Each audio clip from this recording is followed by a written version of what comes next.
Hindi pedagogy से top 15 question लेके आए हैं आपके एनसीईआरटी बेस्ड।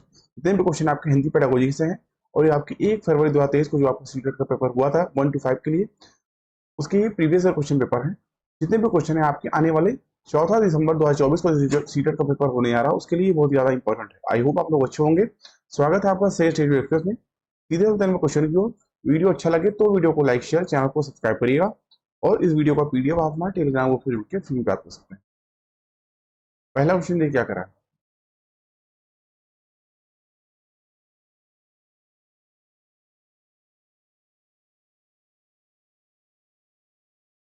भाष वहां पे 15 क्वेश्चन तक हो चुका है, प्लेलिस्ट में आप जाके देख सकते हैं। तो हमें यानी 16 क्वेश्चन से यहाँ पे है।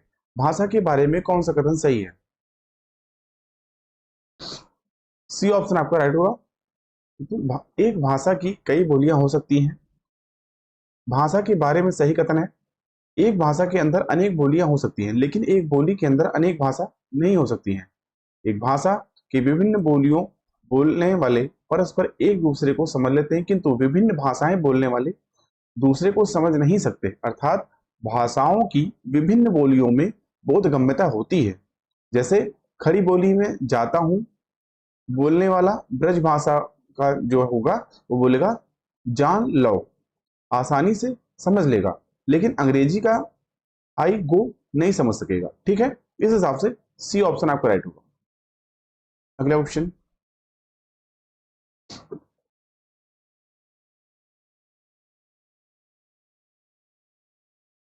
निपुण क्या है?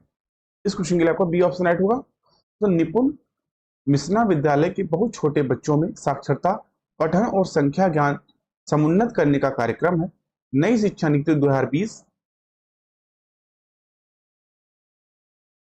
के सफलतापूर्वक कार्यान्वयन के लिए 5 जुलाई 2021 से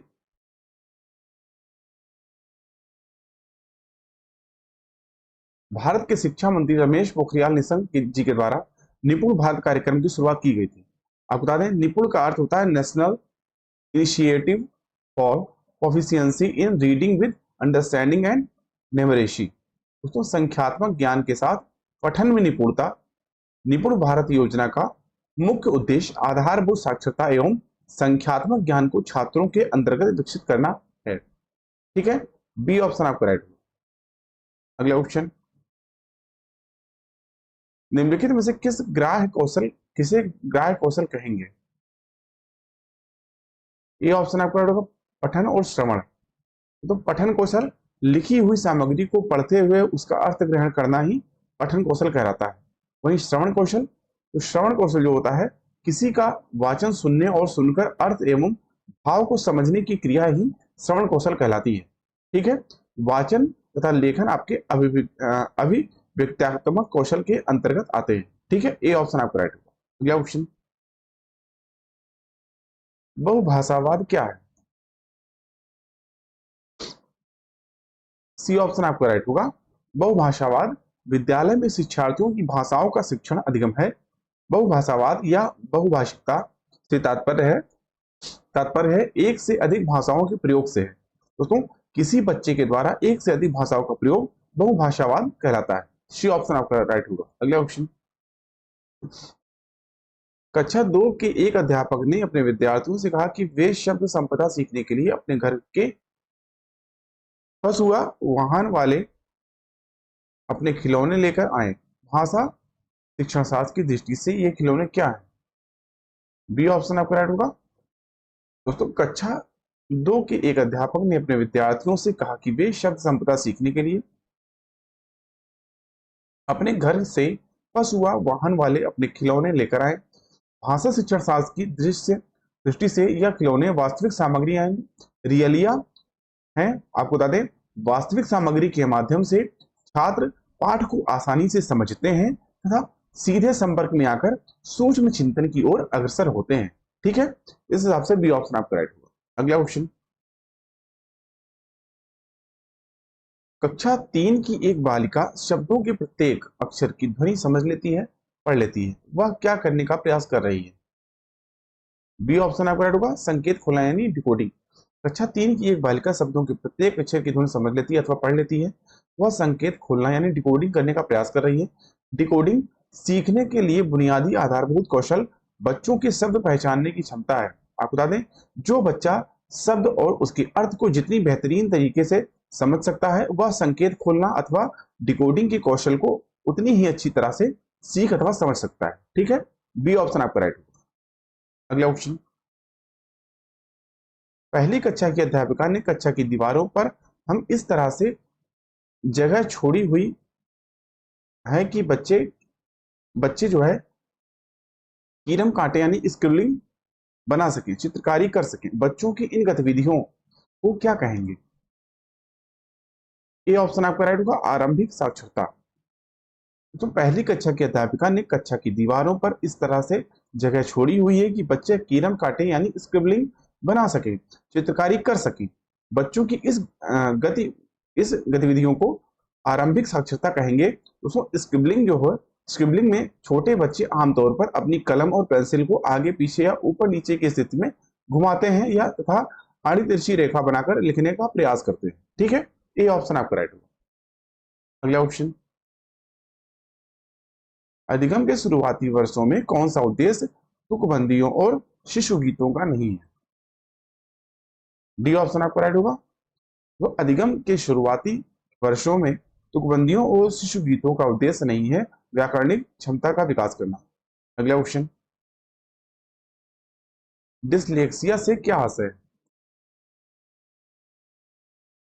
ये ऑप्शन आपका राइट होगा। तो डिसलेक्सिया में बच्चे को शब्दों को पढ़ने में दिक्कत होती है या पठन विकार से संबंधित होती है। डिस्याफिया में बच्चा ठीक से लिख नहीं पाता तथा डिस्कैलकुलिया में उसे गणित में परेशानी होती है। ठीक है, ये ऑप्शन आपका राइट होगा। अगला ऑप्शन, अश्विनी कक्षा 5 में पढ़ता है। कक्षा 3 की तक आते आते उसे अपनी मातृभाषा में पठन कौशल का विकास हो चुका था। वह अब अंग्रेजी की अच्छी तरह से पढ़ने लगा। अंग्रेजी पठन की उसकी योग्यता में क्या प्रतिबिंब हो रहा है? डी ऑप्शन आपका राइट होगा। तो अश्विनी कक्षा 5 में पढ़ता है। कक्षा 3 तक आते आते उसे अपनी मातृभाषा में पठन कौशलों का विकास हो चुका था। वह अंग्रेजी भी अच्छी तरह से पढ़ने लगा। तो अंग्रेजी पठन की उसकी योग्यता में कौशल अंतरण प्रतिबिंबित हो रहा है। कौशल अंतरण से अर्थ है कि किसी विषय, कार्य अथवा परिस्थिति में अर्जित ज्ञान का उपयोग किसी अन्य विषय, कार्य अथवा दूसरे विषय में सहायक होता है, तब उसे कौशल अंतरण कहा जाता है। ठीक है, डी ऑप्शन आपका राइट। अगला क्वेश्चन, एक अध्यापक विद्यालय शिक्षा के बुनियादी वर्षों में बच्चों को भाषा की कक्षा में शब्द, शब्द समूहों, शिशु गीत, तुकबंदियों और छोटी छोटी कहानियों से परिचित करवाता है। वह भाषा अधिगम के किस उपागम का अनुसरण कर रहा है? ए ऑप्शन आपका राइट होगा। तो एक अध्यापक विद्यालय शिक्षा के बुनियादी वर्षों में बच्चों को भाषा की कक्षा में शब्द, शब्द समूहों, शिशु गीत, तुकबंदियों और छोटी छोटी कहानियों से परिचित करवाता है। वह भाषा अधिगम के समग्र भाषा उपागम का अनुसरण कर रहा है। समग्र भाषा पद्धति सीखने सिखाने की प्रक्रिया का एक तरीका है। इसमें बच्चों को वाक्यों अथवा शब्दों को संदर्भ के साथ संपूर्णता में पढ़ने और समझने के लिए प्रोत्साहित किया जाता है। ठीक है, इस हिसाब से ए ऑप्शन आपका राइट होगा। अगला क्वेश्चन, कक्षा 5 के विद्यार्थियों को अपनी सर्वाधिक परीक्षा में निम्नलिखित प्रश्न दिया गया। आप क्या पसंद करते हैं और क्या पसंद नहीं करते, उससे निम्नलिखित वाक्यों की पूर्ति कीजिए। यह प्रश्न किस प्रारूप के अंतर्गत आएगा? डी ऑप्शन आपका राइट होगा। तो यह प्रश्न खुले अंत वाला प्रश्न है, प्रारूप के अंतर्गत आएगा। खुले अंत वाले प्रश्नों का उत्तर हाँ या नहीं में नहीं दिया जा सकता। इस प्रकार का प्रश्न बच्चों की स्वाभाविक जिज्ञासा को बढ़ाते हैं तथा उन्हें स्वयं से सोचने की चुनौती देते हैं। अगला क्वेश्चन, कक्षा 4 की अध्यापिका अपने शिक्षार्थियों को एक पाठ्य सामग्री देती है और वह प्रकृति पर अपना ही एक अनुच्छेद लिखती है। यह पाठ्य सामग्री किसके अंतर्गत आएगी? सी ऑप्शन आपका राइट होगा, सृजित की गई सामग्री। कक्षा 4 की अध्यापिका अपने शिक्षार्थियों को एक पाठ्य सामग्री देती है और वह प्रकृति पर अपना ही एक अनुच्छेद लिखती है। यह पाठ्य सामग्री सृजित की गई सामग्री के अंतर्गत आएगी। सृजित सामग्री से तात्पर्य है कि विद्यार्थी द्वारा स्वयं के ज्ञान को अपने विचारों में अभिव्यक्त करना। ठीक है, सी ऑप्शन आपका राइट होगा। अगला ऑप्शन, कक्षा 5 के विद्यार्थियों को 5 के समूह में बांटा गया और अपनी तो विषय चुनने के लिए कहा गया। बच्चों ने समूह में थीम पर आंकड़ों का संग्रहण किया और रिपोर्ट लिखी। भाषा अधिगम की इस गतिविधि को क्या कहेंगे? सी ऑप्शन आपका राइट होगा, परियोजना कार्य। तो कक्षा 5 के विद्यार्थियों को 5 के समूह में बांटा गया और अपनी रुचि का विषय चुनने के लिए कहा गया। बच्चों ने समूह में थीम पर आंकड़ों का संग्रहण किया और रिपोर्ट लिखी। वहीं आपको बता दें, भाषा अधिगम की इस गतिविधि को परियोजना कार्य कहेंगे। परियोजना कार्य उन गतिविधियों की एक श्रृंखला है जो छात्रों को उनकी क्षमताओं, रुचियों, व्यक्तिगत अनुभव और दृष्टिकोण का उपयोग करके अध्ययन करने तथा कार्य करने की अनुमति देता है। परियोजना कार्य शिक्षक की मार्गदर्शन तथा निगरानी में किया जाता है। ठीक है, इस हिसाब से सी ऑप्शन आपका राइट है। अगला ऑप्शन,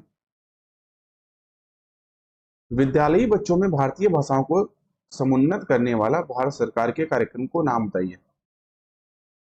डी ऑप्शन आपका राइट होगा, भाषा संगम। तो विद्यालयी भाषा में भारतीय भाषाओं को समुन्नत करने वाला भारत सरकार के कार्यक्रम का नाम भाषा संगम है। यह भाषा संगम पहल स्कूली छात्रों को उनकी मातृभाषा के अलावा अन्य भारतीय भाषाएं सीखने के लिए बुनियादी बातचीत कौशल प्रदान करेगी। ठीक है, डी ऑप्शन आपको राइट होगा। इसकी शुरुआत 27 नवंबर 2018 से की गई। ठीक है, डी ऑप्शन आपको राइट होगा। अगला क्वेश्चन, और हमेशा की तरह आज का प्रश्न टेस्ट का इस वीडियो लेक्चर का आपके लिए क्वेश्चन क्या है? इनमें से तत्सम शब्द कौन सा है? भैंस, 12, सच या पद? कौन सा ऑप्शन राइट होगा आपको कमेंट करके बताना है। प्लीज आप लोग इसका आंसर कमेंट करके बताइएगा। अभी के लिए इतना ही। आई होप आपको वीडियो अच्छा लगा। वीडियो अच्छा लगा हो दोस्तों, वीडियो को लाइक करिए, अपने दोस्तों में शेयर करिए। साथ ही साथ चैनल को सब्सक्राइब करना ना भूलें, जिससे कि चैनल पर आने वाले इंपॉर्टेंट वीडियो की नोटिफिकेशन आपको टाइमली मिलते रहे। इस वीडियो का पीडीएफ आप हमारे टेलीग्राम ग्रुप से जुड़ के फ्री में प्राप्त कर सकते हैं। अभी की वीडियो को देखने के लिए आप सभी का बहुत बहुत धन्यवाद। मिलते हैं नेक्स्ट वीडियो में। तब तक के लिए थैंक यू। जय हिंद।